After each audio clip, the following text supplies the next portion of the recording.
Hello guys. So welcome to the video. आज के इस वीडियो में वो देखेंगे कि मिनिमम कट ऑफ आपको कितनी होनी चाहिए आपका स्कोर, ताकि आपको दिल्ली यूनिवर्सिटी में एडमिशन मिल सके। ठीक है। तो ये आपका जो है लास्ट ईयर का कट ऑफ आपको दिख रहा होगा। यहाँ पे मैं थोड़ा जूम कर देता हूँ क्योंकि बहुत छोटा हो गया ये। तो यहाँ पे ये अल्फाबेटिकल ऑर्डर में है। पहले ए से जो कॉलेजेस शुरू होते हैं उनके नाम है, फिर बी से, फिर ऐसे करते करते जाएगा लास्ट तक। ठीक है। तो ये जो आचार्य नरेंद्र देव कॉलेज है पहले उसका है, इसके बाद आपके अदर कॉलेजेस का भी है, off campus, south campus, north campus, सारे कॉलेजेस का है। तो ये आपको दिख रहा होगा यहाँ पे स्पॉट राउंड का कट हुआ है, spot round of allocation and admission. ठीक है। Minimum minimum allocation score. तो ये स्कोर वो है जिसके बाद अगर आपका इससे भी कम है, देन आपके एडमिशन होने के चांसेस और कम हो जाते हैं, मतलब ना के बराबर हो जाते हैं, क्योंकि फिर इसके बाद एडमिशन नहीं होता है। ठीक है। स्पॉट राउंड होता है, कई बार स्पेशल स्पॉट राउंड होता है, लेकिन ये भी तब इस केस में क्या होता है ना, कि कई बार सीटें ही नहीं बचती है। जैसे आप मान लो कि ये थर्ड राउंड की मैं आपको दिखा रहा हूँ, ये थर्ड राउंड का लोकेशन है। जैसे आचार्य नरेंद्र देव कॉलेज है, पहला ही कॉलेज आचार्य नरेंद्र देव कॉलेज का बीकॉम ऑनर्स। थर्ड राउंड तक सीटें बची ही नहीं है, सेकंड राउंड में ही फुल हो गई। तो स्पॉट राउंड में तो होगा ही नहीं उसका सीट। होगा भी तो ये देखो सेकंड राउंड में, थर्ड राउंड में ये आपका अनरिजर्व कैटेगरी का नहीं बचा है, ओबीसी का नहीं बचा है, एससी का नहीं बचा है, ईडब्ल्यूएस का नहीं बचा है, पीडब्ल्यूबीडी का नहीं बचा है, सिर्फ और सिर्फ सीट बचा है किसका? एसटी कैटेगरी का। तो एक एसटी कैटेगरी का सीट बचा है। और यहाँ पे आप देखोगे स्पॉट राउंड का कट ऑफ, तो बीकॉम ऑनर्स किसको अलॉट हुआ है? किसी एसटी कैटेगरी के बच्चे को अलॉट हुआ है, और उसका स्कोर क्या था? 188 स्कोर था। ठीक है। तो ये आपका स्कोर है, मतलब इतना मिनिमम। अब देखो ओबीसी का तो सीट बचा ही नहीं, तो उसका एडमिशन स्पॉट राउंड में नहीं होगा। एडमिशन उन्हीं का होगा जिनके लिए सीट बची होगी। रिजर्व कैटेगरी में सीट बची है तब आप एडमिशन के लिए अप्लाई कर सकते हो। ओबीसी में बची है तब आप अप्लाई कर सकते हो अगर आप ओबीसी के हो तो इस तरह की चीजें हैं कि आपको पहले ही आपको पहले राउंड में, दूसरे राउंड में सीट मिल जाए तो ज्यादा बेहतर है, क्योंकि आपका सीट बचेगा या नहीं बचेगा इसकी गारंटी नहीं होती है। ठीक है। फिर भी हम लोग एक कट ऑफ आइडिया ले लेते हैं कि इससे कम है अगर, क्योंकि मैंने लाइव किया था तो उसमें बहुत से लोग ऐसे आए थे जिनको डाउट था कि मेरे को ये चाहिए, मतलब मेरे को दिल्ली यूनिवर्सिटी चाहिए, बस कोई भी कॉलेज चलेगा। तो ये देख लीजिए आप कि आपके लिए कौन सा मतलब कोर्स या कौन सा ऐसा कॉलेज है जो कि आपको इससे कम अगर है तो एडमिशन तो नहीं होने वाला, ये तो गारंटी की बात है। ठीक है। जैसे इसी का देख लेते हैं हम, आचार्य नरेंद्र देव कॉलेज का बीएससी बायोमेडिकल साइंसेज, ओबीसी किसी बच्चे को अलॉट हुआ है। वो कितने स्कोर पे? 545 पे। ठीक है। आउट ऑफ 800 है ये। ठीक है। तो इस तरह से आप देख सकते हो ये लिस्ट में।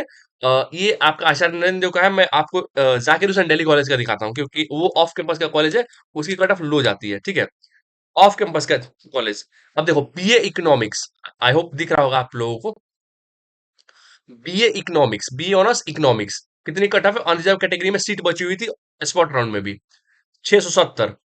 अगर आप अनरिजर्व कैटेगरी के हो, अगर आप इकोनॉमिक्स ऑनर्स करना चाहते हो, तो ये स्पॉट राउंड की कट ऑफ है, वो भी लोअर कॉलेज की, ऑफ कैंपस कॉलेज की। ठीक है। तो इतना स्कोर आपका होना चाहिए तभी आपका एडमिशन हो पाएगा। बीकॉम ऑनर्स, बीकॉम ऑनर्स में ये अलॉट हुआ है ओबीसी के किसी बच्चे, ये 630 है, सॉरी ये 670 ओबी, ये बीकॉम ऑनर्स का है। 630 नंबर है इकोनॉमिक्स का। बीकॉम ऑनर्स चाहिए तो ओबीसी किसी बच्चे को अलॉट हुआ है कितने मार्क्स पे? 670 मार्क्स पे। बीकॉम ऑनर्स एक ईडब्ल्यूएस वाले को भी अलॉट हुआ है 682 पे। ठीक है। और एक अनरिजर्व कैटेगरी के भी बच्चे को अलॉट हुआ है 734 पे। तो देख रहे हो कितना हाई कंपटीशन है इसमें। तो ये आपका हाल है आपके दिल्ली यूनिवर्सिटी का। तो अगर आपका स्कोर इससे कम है, अगर आप बीकॉम ऑनर्स टारगेट करो या फिर जो भी आपका कॉलेज है, वो आप उस हिसाब से देख सकते हो। ये आपको पीडीएफ में डिस्क्रिप्शन में दे दूंगा, तो वहां से आप मैच कर सकते हो। ठीक है। मान लो कि मैं लोअर ये प्रोग्राम्स की कटअप की जाता हूँ, बीए प्रोग्राम में जाते हैं। तो बीए ये Zakir Hussain Delhi college lower college है। ठीक है। तो जाकिर हुसैन दिल्ली कॉलेज आप मान लीजिए कि इवनिंग में चलते हैं, इवनिंग में और लोअर जाता है। इवनिंग में चलते हैं, इवनिंग में मान लीजिए कि आपको BA programme English and philosophy में आपको ये अलॉट हुआ है ओबीसी के किसी बच्चे को 506 मार्क्स पे। तो देख रहे हो 506 नंबर तब भी लाना पड़ेगा। अगर आपका इससे भी कम है, देन एडमिशन होने के चांसेस लगभग ना के बराबर है। ठीक है। मैं बाकी यूट्यूबर्स की तरह होप नहीं देता कि आप छोड़ सकते हो। देखो काउंसलिंग भर देना ठीक है, लेकिन साथ ही साथ बैकअप रेडी रखना, क्योंकि बैकअप नहीं रखोगे सिर्फ दिल्ली यूनिवर्सिटी के भरोसे, तो एडमिशन होना बहुत मुश्किल है, नहीं होगा, आपका साल खराब हो जाएगा।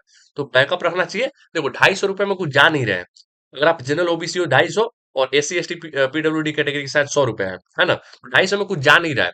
तो आप फिल कर देना, आप प्रेफरेंस फिल सीट फिल कर देना, आप प्रेफरेंस फिलिंग कर देना, लेकिन बैकअप जरूर रखना, क्योंकि इतना स्कोर आपने देख लिया कि ये स्पॉट राउंड क्या है। हो सकता है कि इस साल कट ऑफ थोड़ी कम जाए, क्योंकि इस साल नॉर्मलाइजेशन से बहुत बच्चों का स्कोर कम आ गया है। और इसको लेकर के मैंने इसके पहले एक वीडियो बनाया था कि नॉर्मलाइजेशन जो होता है ना, और जो शिफ्ट करते हैं जो बच्चे साइंस से आर्ट्स में, उनके लिए काफी दिक्कत होती है। तो अगर आप साइंस से आर्ट्स में जा रहे हो तो दिक्कत थोड़ी होगी। ठीक है। हालांकि देखियो, सबके लिए है कि नॉर्मलाइजेशन होना चाहिए, अदरवाइज जिनका शिफ्ट हार्ड आएगा उसके लिए कैसा, मतलब उसके लिए तो अन्याय हो जाएगा ना। तो देखो, ये बीए प्रोग्राम की कट ऑफ है। बीए प्रोग्राम मान लो चाहिए पर्सियन प्लस इकोनॉमिक्स, ये अनरिजर्व कैटेगरी किसी बच्चे को हुआ है देखो 360 पे, तो 360 कम स्कोर लग रहा है। तो ऐसे ऐसे आपको स्पॉट राउंड में कुछ नहीं पता होगा कि कौन सा आपको मिल सकता है। ठीक है। तो देखो, मान लो कि यही BA economics plus political science का कट ऑफ है 555, और पर्सियन प्लस इकोनॉमिक्स का कट ऑफ है 360। कितना का डिफरेंस है? लगभग 200 का डिफरेंस है। तो 200 का डिफरेंस है, तो अगर आपका स्कोर कम है तो आप ऐसे कोर्सेज को टारगेट कीजिए जिसमें आपको डिफरेंस कम लग रहा है, या फिर आपको कम स्कोर में एडमिशन मिल रहा है। मान लो कि आप इसमें ही जा रहे हो और कट ऑफ हम लोग कम खोजते हैं। ये देखो, अगर आप कैटेगरी आपके पास है, अगर आप एससी हो, एसटी हो, ओबीसी हो या ईडब्ल्यूएस हो, देन आप ऐसे कोर्सेज को टारगेट करो जो आपके कैटेगरी में मिलने के चांसेस है। मान लो कि ये कोई एसटी कैटेगरी का बच्चा है, जाकिर हुसैन दिल्ली कॉलेज में BA programme economics plus philosophy, उसको 204 नंबर पे मिल जाएगा। तो उसके लिए ये कट ऑफ सही है, तो उसको ये कॉलेज टारगेट करना चाहिए। तो ये डिस्क्रिप्शन में मैं दे दूंगा, आप लोग वहां से देख सकते हो। ये लास्ट राउंड की कट ऑफ है, इससे कम पे आपका एडमिशन नहीं होगा। ठीक है। मान लो कि यही जाकिर हुसैन दिल्ली कॉलेज में बीएससी बॉटनी करना है किसी बच्चे को, तो वो लास्ट राउंड में अलॉट हुआ है किसको? ओबीसी के किसी बच्चे को 355 नंबर पे।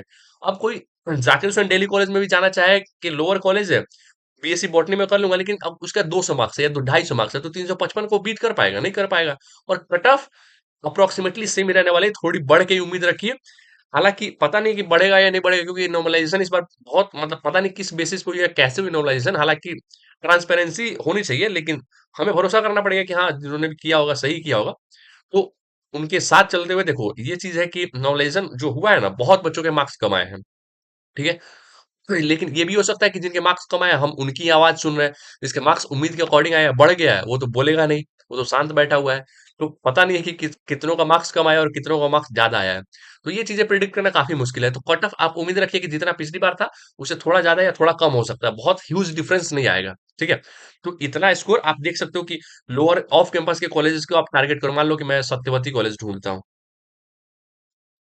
सत्यवती कॉलेज, बीकॉम ऑनर्स आप करना चाहते हो तो एसटी कैटेगरी, इसमें मान लो कि बीकॉम ऑनर्स में या फिर बीए पॉलिटिकल साइंस, ये सब में जो फेमस कोर्सेज है ना, उसमें सीट बचेगा ही नहीं स्पॉट राउंड तक। ठीक है। और खास करके उन कॉलेज में जो कि अच्छे हैं। ठीक है। तो आप मान लो कि ये सत्यवती कॉलेज में एसटी कैटेगरी में किसी बच्चे को बीकॉम ऑनर्स अलॉट हुआ है 196 नंबर पे। तो जिसका अगर कोई एसटी कैटेगरी का बच्चा है जिसका 196 या 200 या 250 है, तो उसको ये कोर्स मिल जाएगा। लेकिन गारंटी नहीं है, क्योंकि सीट बचेगा तभी मिलेगा। ठीक है। तो ये चीज आपको समझनी पड़ेगी। बीकॉम ऑनर्स किसी ओबीसी को अलॉट हुआ है, देखो यहीं पे एसटी कैटेगरी को 200 कट ऑफ है, ओबीसी का 661 कट ऑफ है।